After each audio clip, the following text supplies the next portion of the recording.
Welcome into the Musketeer Report Podcast. Paul Fritschner, Rick Broering with you. Xavier sitting at 4-3 on the season right now. They split their bye games over the last week, beating Bryant 100-75. A great offensive display that night from the Musketeers. Good first half defensively, not the best second half defensively. Xavier gave up 25 points in the first half against Bryant. Looked great on the defensive side of the floor, but then gave up 50 points in the second half against Bryant. And that was the takeaway from Sean Miller after the game. Very frustrated that Xavier couldn't put the full 40 minutes of defensive effort together. And then on Monday, laid an egg against Oakland in a game that Oakland really dominated from start to finish. The Golden Grizzlies led for over a half hour in that game. It wasn't like Xavier was winning by 15 or 20 points and then choked it away down the stretch. Xavier's biggest lead against Oakland was 3. It was a game that, like I said, Oakland came out. They came out strong. They played very well throughout the entire game, had the lead, and finished it off. Xavier had to lead 69-66 at the under 4 media timeout. But from there, Oakland went on a 12-7 run to end the game. Xavier actually, for as poorly as it felt like Xavier played defensively to even put themselves in that position to be losing that game, Musketeers did have a shot at the buzzer from just beyond half court. Dalen Swain had a chance after Oakland missed 2 free throws. It went right off the rim. Musketeers were 8 or 10 inches away from being saved on the night from a miracle heave, but it didn't fall. And Rick, I went back and listened to our last show, and you and I talked a lot about Xavier's upcoming schedule and what we thought Xavier's record would look like going into conference play. We thought that 8 wins would put you at 8-3, which means that you're probably looking pretty good there going into conference play. You win your bye games, and you split the shootout in the Houston game. You go 5-1 in those 6 games leading into conference play, all at the Cintas Center, and you have to be feeling pretty good about yourself. But we did have a 70-second conversation that I clipped. I'm not going to force people to go back and listen to it, but it was a 70-second clip from the show where you and I went back and forth on whether Xavier would win all of their bye games the rest of the way. They had 4 at the time going into that show last week. And we both said that, yes, they'll go 4-0. But I did ask the question, why are we sitting here having this? Why are we even entertaining this? Well, it's because of what happened on Monday night. And I said, look, I wouldn't be surprised if one of these teams snuck up on Xavier and clipped a win. And that's what happened on Monday. And credit to Oakland, like they came out, they played well. Horizon League team that won again tonight, beat Detroit. So tough one. Yeah, tough one for Xavier. But the other thing too, and the last note that I'm going to say is Oakland right now is 126 on KenPom. That is like 40 spots better than Georgetown and like 60 spots better than DePaul. It's crazy looking at the structure of where that game would fall in the Big East and the fact that Xavier has 4 Big East games worse than Oakland, but that's just the optics of it still doesn't add up. Yeah, and quite frankly, I don't think it's as much about the bye game loss. Like everybody wants to point to that. Oh, it's inexcusable. That's every fan's favorite word when things don't go their team's way, right? It's inexcusable that happened. Maybe it is, maybe it isn't. I really don't know. But like that, the whole optics thing isn't what I would be worried about of you lost a bye game. Those things happen, like you talked about. Sometimes you're up by 15, you quit playing with any type of focus, you let a game slip away from you. These things occur. The concern I would have as a Xavier fan right now is the point you made at the top, which is this was a 1 or 2 possession game pretty much the whole way. Oakland either had the lead or they were right there nip and tuck with Xavier. And Oakland had a player in Trey Townsend. There's a 6'6", 6'7"-ish forward, has some strength, not really a good athlete, has some skill, but not an outside shooter.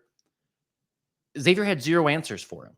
He scored 28 points, and he did whatever he wanted against 4 straight Xavier defenders. They kept switching. They couldn't find an answer. So my concern, if I'm a Xavier fan, would not be so much about we lost a bye game and that's inexcusable. It would be, is that a mirage? Was that a fluke performance? Was that a bad game for this team? Or is that a real issue for this team because they're just not talented enough? Because the reason we had the conversation last week about could this team potentially lose a bye game is because their lack of talent. They have bye-level players, quite honestly, when it comes to the transfer portal right now with some of the Conference USA guys they added and some of the younger guys have not stepped up to the point of being able to be impact players just yet. I think it's in there. I think they will be at some point in their careers. But to this point, they're just not ready to win games for you, especially close games against veteran teams and players who have a mission on their mind like Trey Townsend did. So that was really my big takeaway from the Oakland loss. It was, can you actually fix the issues that happened in that game? Was it a fluke, or is this team's lack of ability to guard in the front court and this team's lack of overall talent a real concern for not just Oakland, but for the rest of the bye games and the DePauls, the Georgetowns, the Seton Halls, the Providences, the lower half of the Big East? Can you beat those teams, or is this going to be a problem all year?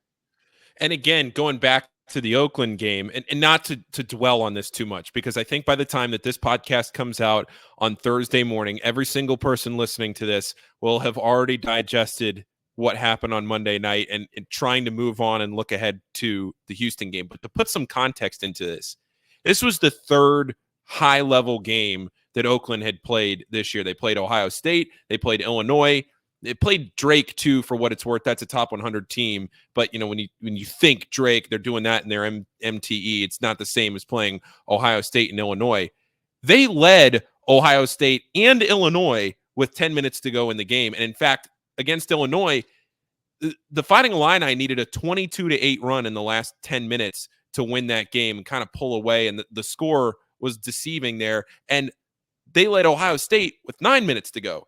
The difference, as Sean pointed out on the coaches show last night at Dilly, the difference is that where all three teams came down to that final media timeout and closed the game, Oakland was able to make the winning plays at the end and take advantage of the lapses that Xavier had in the final couple of minutes, whereas Ohio State and Illinois didn't have that. But Oakland had those teams in position. I thought it was kind of interesting where you're looking at the Oakland sideline, and I had a video of the final shot just in case anything crazy had happened, and it almost did when the ball went off the rim. But I was up in the media bunker. I always, after the last on-court promotion, I always go up to the media bunker with you and Adam and Shelby just to kind of watch the last 10 minutes of the game and get a better perspective of it. And being up there, I took a video of the on-court shot, and I thought one of the interesting things from that video was Oakland not really celebrating. They went immediately to the handshake line. This was not a team that felt like, oh, man, we just climbed the mountain and went to a Big East school and won this huge game. They posted a locker room video. Yeah, they were pouring some water on Greg Campy, but it didn't feel like it was this monumental upset. They were a team with some experienced players, Rocket Watts, Trey Townsend. I'm forgetting the three-point shooter's name, but probably one of the best. Jack Oakey, that's right. One of the best three-point shooters in the country. Like, this was a team that came in, believed they could win, had been in position to win against two high major teams in their first two games of the season, but this time on the road was able to finish it off. Xavier just couldn't make the plays at the end. Xavier had the chances, got that stop when they needed with a less than a minute left. Dalen Swain just forgot to close out his man. Offensive rebound. That was really what kind of led to the end of the game. Yeah, well, there were a couple things there, and I do think that's an issue that might be more fixable. The end of game scenarios, because one thing that this team has that some of the more recent teams, Xavier teams, hasn't, is they have Desmond Claude. They know who the ball's going to in end of game situations. They know on offense what they're trying to do, I think. And we'll see how it all works when they get into those situations more often, if he's able to come through for them. But I think they know what they're going to try to accomplish when they have the ball in end of game scenarios. What happened in this game, though, where they screwed up was, one, you had I think it was Davion threw that ball completely out of bounds to nobody, which was just a silly mistake to make. You had the missed box out by Dalen Swain that led to the extra shot, which was very costly. And then the other one was Desmond Claude, your most experienced, and I put that in air quotes because he's only a sophomore who didn't play a ton of minutes last year. Your best player was guarding Trey Townsend, who was a forward, and it's not a position he's probably used to being in, is guarding a really aggressive offensive rebounder. Shot goes up, and he started to turn and look like he was going back to for an outlet or back on offense and let Trey Townsend go right in front of him. By the time he remembered, he tried to get back in the play, and he's just not big or strong enough to force Trey Townsend out of there. Trey Townsend gets an and one stick back. And that was also in the final 2 minutes. So that's three plays we just named right there. That turnover, the missed box out by Dalen, and then the missed box out by Desmond Claude, that all three led to huge huge turning points in the final 2 minutes of the game and ultimately cost them. Those are things that I do think can be fixed. Like Desmond Claude can figure out, okay, if I'm guarding the best player on the court, I've got to box him out. I can be big enough, tough enough, athletic enough to not make that mistake again. Dalen Swain, after he had to go through that film session the next day after that Oakland loss, and he watched how embarrassing that looked for him to start running 2 or 3 feet away from his man as the ball bounced right back into the corner to Rocket Watts, who he had been guarding. I mean, those are the types of things that are burned in your memory as a young player. So I think in those instances, they can get better. My big concern is the front court defense, like we talked about against Trey Townsend. That was the biggest takeaway from the game for me, is that looks like a real issue.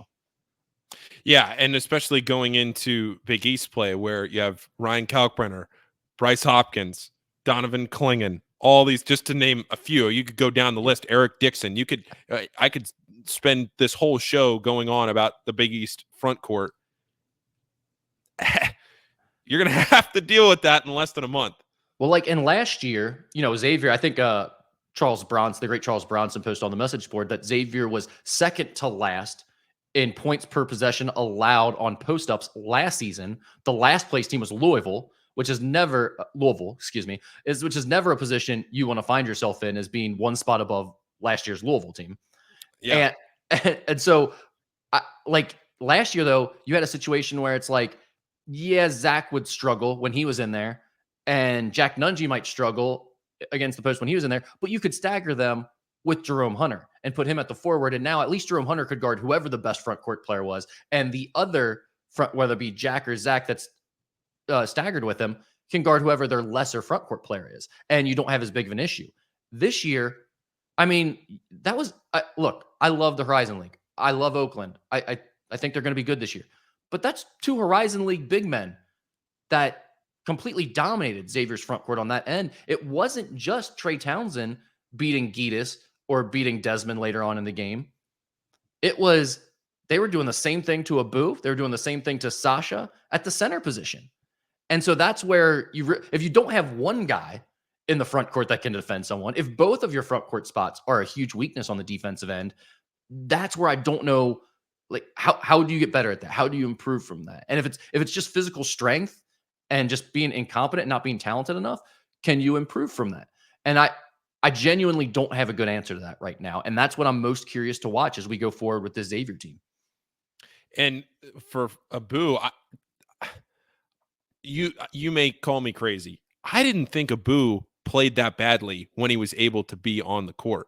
When he was on the court in the 10 seconds he was in the game, he didn't play that badly. He was very efficient, but he just can't stay on the court because every time somebody comes in and drives on him or posts him up, he's defending with his hands instead of defending with his body, and then it's just an immediate foul. Yeah, I mean, if you can't defend without fouling, you can't defend either. So, like, you're no better than the other. I mean, like, I agree with you. The physical toughness from Abu is better, and he's had some moments offensively that are quite honestly, offensively more so was what I meant. Yeah, and he's been better, quite honestly, than I expected on the offensive end to this point. I didn't know how much he'd be able to give them. He's been a fairly efficient finisher in the post when he's had his opportunities. But if you can't guard without fouling, you definitely can't be the starting big man for this team. And quite honestly, that's what they need him to be. Yeah.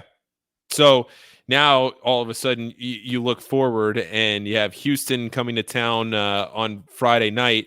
Houston doesn't necessarily have a ton of height, but man, they have a ton of size. You look at the roster and just the weight of these Houston players.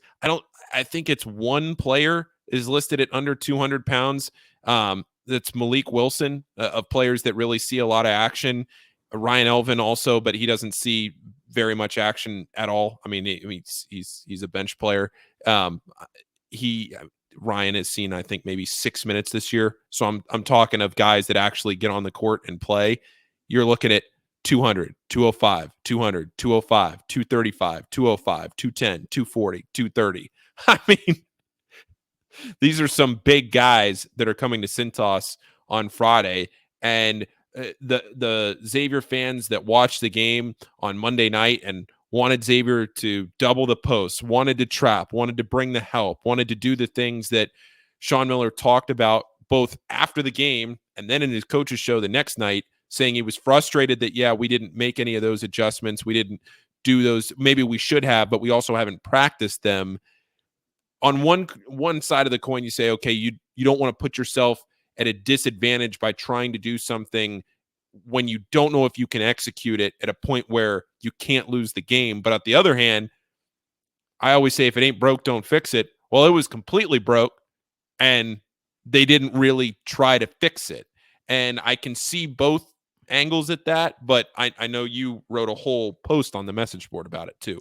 Yeah, and I'm not going to try to remember what all I've said on the different shows now because we do Rebound Rundown. I talked to Trey Scotty a little bit about this. I did the Skinny podcast. So if you're hearing me re-say some of these things, just I feel like with the amount of things that we do and the amount of times you just throw a microphone in front of the two of us, I feel so bad sometimes if I'm repeating things because I just never know on what show where I am or what I say where. So go ahead. Yeah, definitely. I'm sorry. I just lost my train of thought. Can you? I'm the worst. Refresh me here. I'm sorry, Rick. Yeah, no, I was talking about what Xavier's able to do defensively in the post and like bringing the help, bringing the double. That post you wrote the other day. Yeah, so the double team in the post was a big talking point afterwards, and a lot of fans saw them double team. I think they actually did it 3 times based on what I saw. There may have been a few more, but I saw 3 times when I was rewatching really quickly. 2 where it worked successfully, and Sean Miller talked about both of those. I think it was Trey Green in his coach's show. He mentioned that we did it and it worked out okay. Maybe we should have done it more, doing it that way. But there was another time where they went down and doubled the post, and it led to an immediate kick out 3. And I think that's some of the stuff that fans don't quite understand is this isn't CYO basketball. It's not as simple as you got him, he's got him, he's got him, and then okay, we're going to run this double team or we're going to run a box and 1 at a guy. That's just not how it works because there's lots of actions that these teams are all familiar with, and a coach will immediately see you're doing something, and it's like, okay, we're going to run this action because they're exploited on this side, and boom, boom, 2 passes later, wide open 3 or wide open dunk, right? And so that's what you're seeing from a chess match standpoint between the 2 coaches. There's also the standpoint of all these fans are like, well, you lost the game anyways. Why didn't you try something else? Well, again, like we talked about, Xavier wasn't down by 15 in this game. They weren't down by 10. I mean, you said it was broke. It was, but they're also right there in a 1-possession game. At some point, you're just hoping, well, maybe if we put Des Claude on him, Des Claude can hold serve. This guy will cool down a little bit. He's not going to make every mid-range jumper he takes, and we'll go on our run and we'll win the game. I mean, think about this from a real like detached standpoint. You're talking about guys making millions of dollars to coach college basketball. Every win counts. They're not just going to give away a game because like, well, let's just see if doubling the post works in this one, and maybe that's not the way it should be looked at. Maybe there's something to be said for try more things, break more things, go faster, mix it up a little bit more, and just give teams different looks. Maybe other coaches have different philosophies on that. I will tell you, most coaches I've been around, most coaches I talk to, they feel the way Sean Miller feels in that situation. They're not just going to randomly start deploying a new strategy that they haven't really worked with and say, well, maybe it'll work, maybe it won't. We'll see what happens over the next 5 possessions. Like if you go back to the Washington game, Xavier tried a zone in that game. They went to a zone for 2 or 3 possessions. Those were the 2 of the 3 threes or 2 of the 4 threes that Washington did all game, and it ended up costing Xavier the game, quite honestly. It was a swing that was a turning point in the game, and Xavier really never got back after they gave up those 2 threes. And those all happened because they went zone for a couple of possessions because they just wanted to mix it up. So that's a very real way of looking at it too, that I don't think a lot of fans understand. Now, the other part of this is how could you possibly be this far in the season and you haven't been able to work on something like a post trap or a double team, right? I'm sure a lot of fans are thinking that all these hours that you guys spend, not just at real practice once September hits, but you had all those summer hours where you were doing workouts on court and installing stuff. You didn't get to this. Well, here's one thing you got to remember about Xavier's team this year. They had 3 international prospects right before the start of the season, right before they walked in to those September preseason practices where normally you're ramping up and you're adding more detail and you're installing more things. Those guys were all at square one. And maybe less than a normal square one because they're also learning verbiage and needing translations for just American culture. Just different things that we say that we don't even think about. And they're like, wait, what does that even mean? I'm not sure. It's just a slight thing that's different. That they're all running the same stuff for the most part, but maybe it's not called the same thing, or it's not the same term isn't used.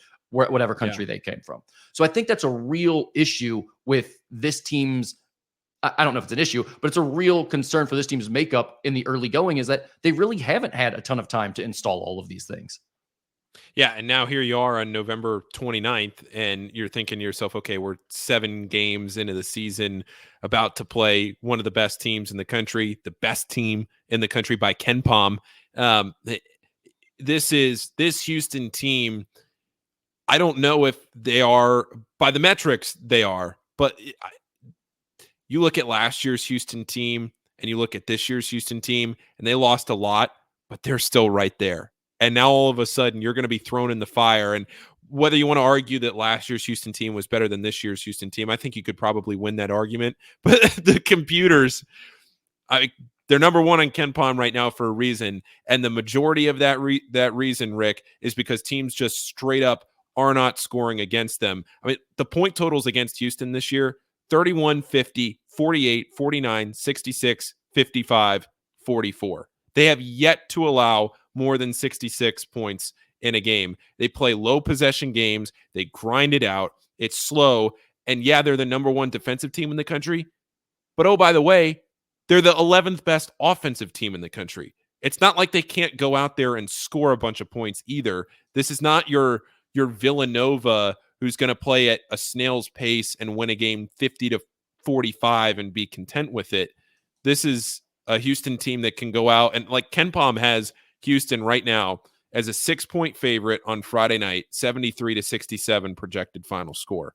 It's not a UVA Villanova type team like that from that sense. This is hey, we can go out and play some offense here this year too. Well, the addition of LJ Cryer from Baylor has really been huge for them, because he's their leading scorer right now, but he's giving them another shooter on the perimeter. And I think that's really helped open up some of that offense, like you're talking about, allowed them to be more efficient, even if they want to grind it out and play slower. And then defensively, that's where they are better than last year. No doubt in my mind. I've never seen a team like this defensively so far. I mean, maybe they'll cool off. Maybe some teams will start to crack it a little bit more, but their effort, their length, I mean, you already listed all their weight, so you know they're strong, they're physically tough. But the length and effort that they play with, it's amazing. And Trey Scotty and I did a video breakdown today. It's on the site right now, Musketeer Report. If you want to go and look, a little bit of a preview of what they're going to try to do on ball screens. A lot of times they will trap ball screens, and that's where they're really at their best, and they're really screwing up a lot of opposing offenses. And we've talked a lot about Xavier's flow offense, how great that was for him last year, and how successful the system is at times, even this year, even without the best talent. You might not be able to run any of that stuff because it's basically a ball screen offense.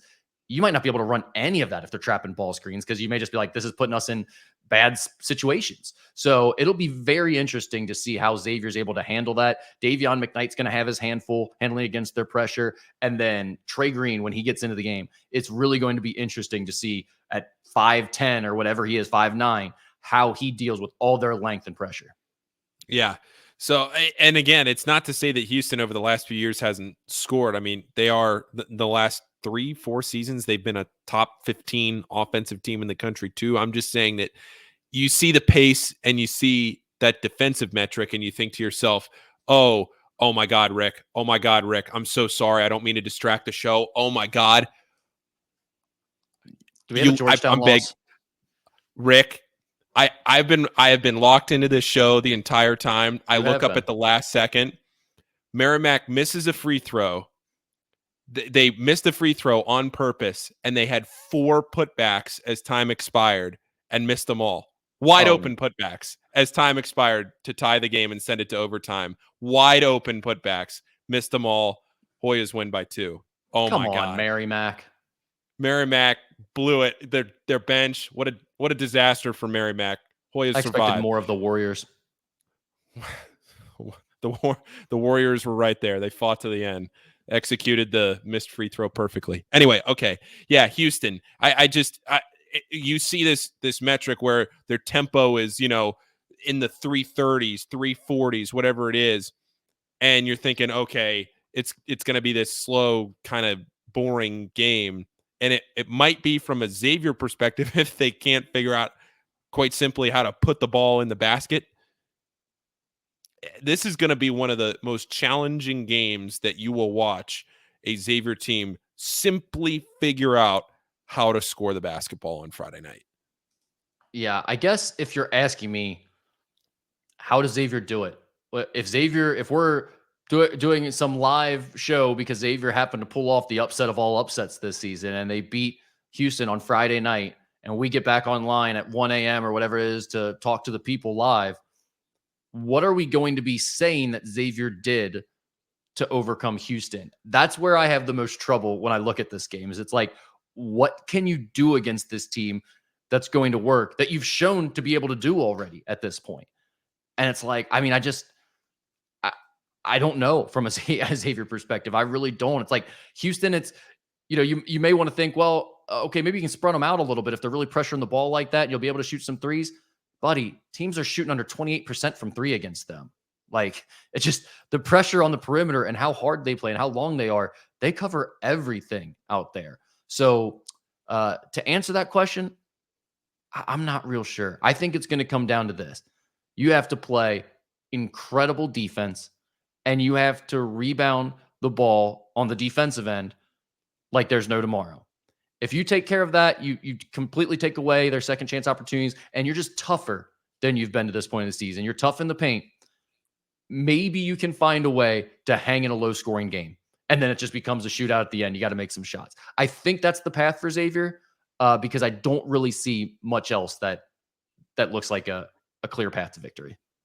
It's funny sitting here and having this conversation about this game because for as well as it felt like Xavier played in that Purdue game, and then you come back against Washington and you just don't play well at all, and especially in the second half. And then you rebound, you play really well against St. Mary's, but then it doesn't go so well against Oakland and you lose. I have no idea what to expect from this team. I have a pretty good idea of what I think is going to happen, but I have no idea what kind of a Xavier team will come out of that locker room on Friday night.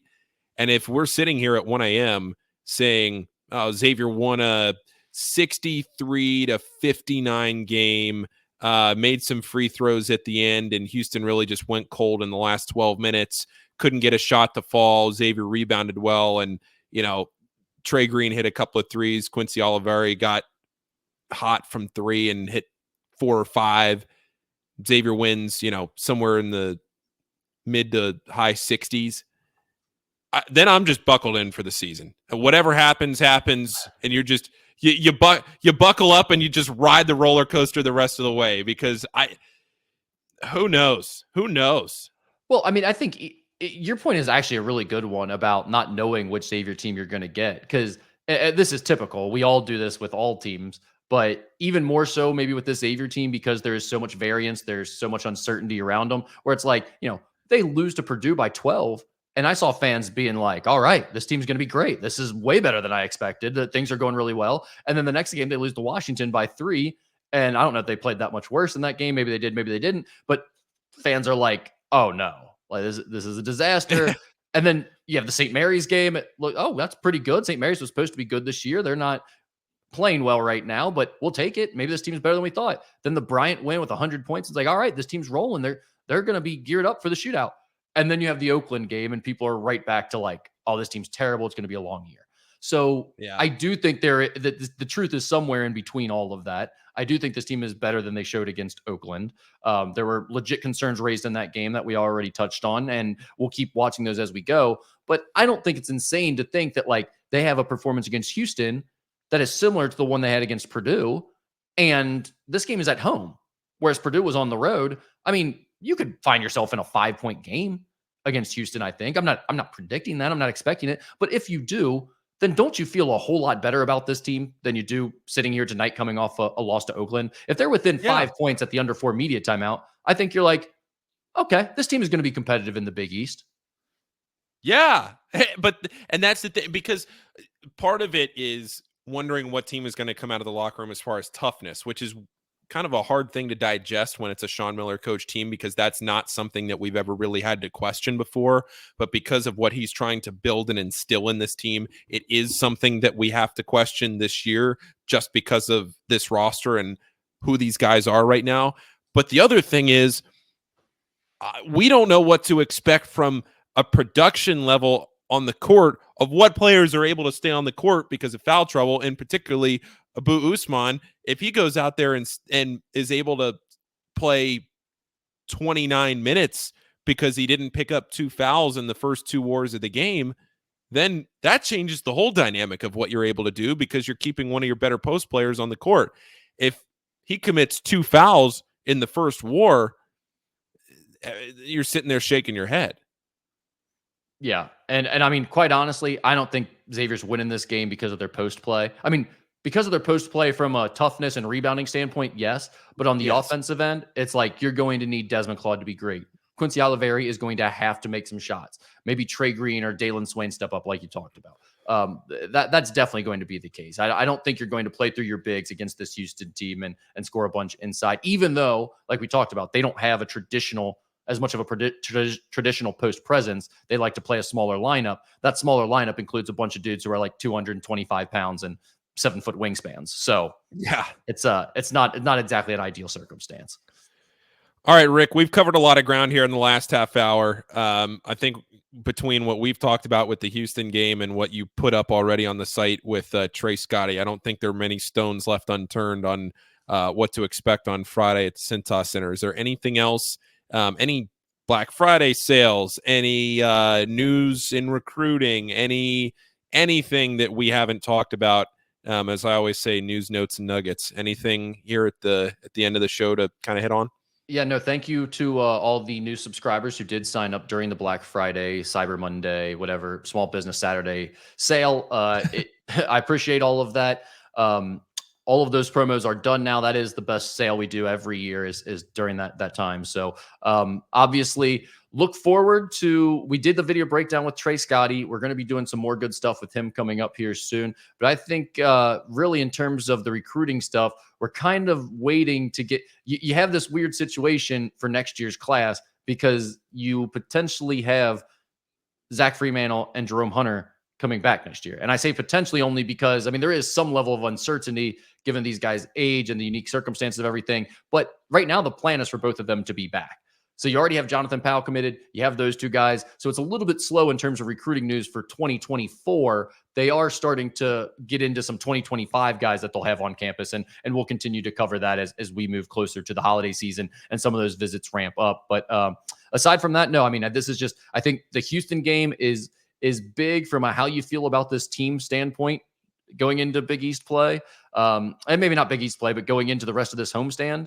And you got to win the bye games against Delaware and Winthrop. And we'll talk about that shootout when we come back next time, Paul. Yeah, we have a lot of thoughts on the Crosstown shootout. Obviously, that's one of the most fun episodes that we do. I always like the schedule preview and the season preview, and then the week leading into the shootout. Those are two of the best shows that we do every year. That'll be, so Xavier plays Tuesday. Rick and I are going to plan to try and record at some point either after that game on Tuesday night, maybe sometime before NKU plays on Wednesday. We're not sure yet, but we will record a shootout preview next week. So plenty of coverage coming there. It feels like this year with the shootout. Do you have something you want to say?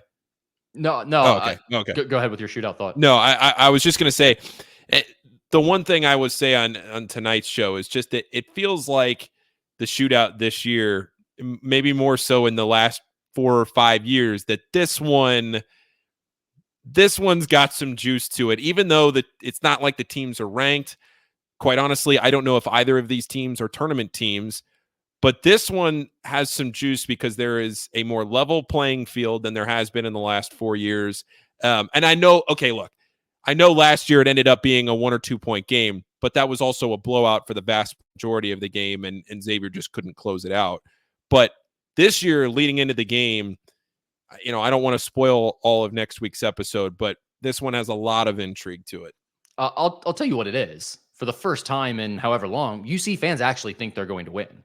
That hasn't been the case in previous years. Whether they said it or not before the game, they didn't actually think they had the better team and were going to win. This year, UC fans genuinely believe they're going to win. And I think for the first time in a long time, Xavier fans are actually worried about potentially losing the game. So I feel like that's where the increased energy and emotion is coming from for this year's shootout. I'll just say it right now for the Enquirer. Don't do it.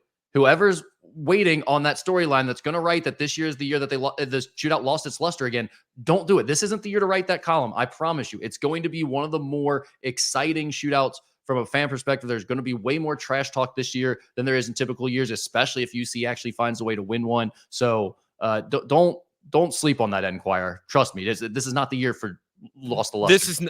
It's not the year at all, because if you think about what's on the line, and now here we go. We've just evolved into next week's show.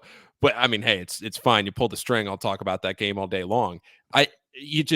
There's so much intrigue to it because Xavier loses a bye game on Monday night to Oakland, and Cincinnati fans are dancing all over. There's tweets all over. The trash talk is going back and forth.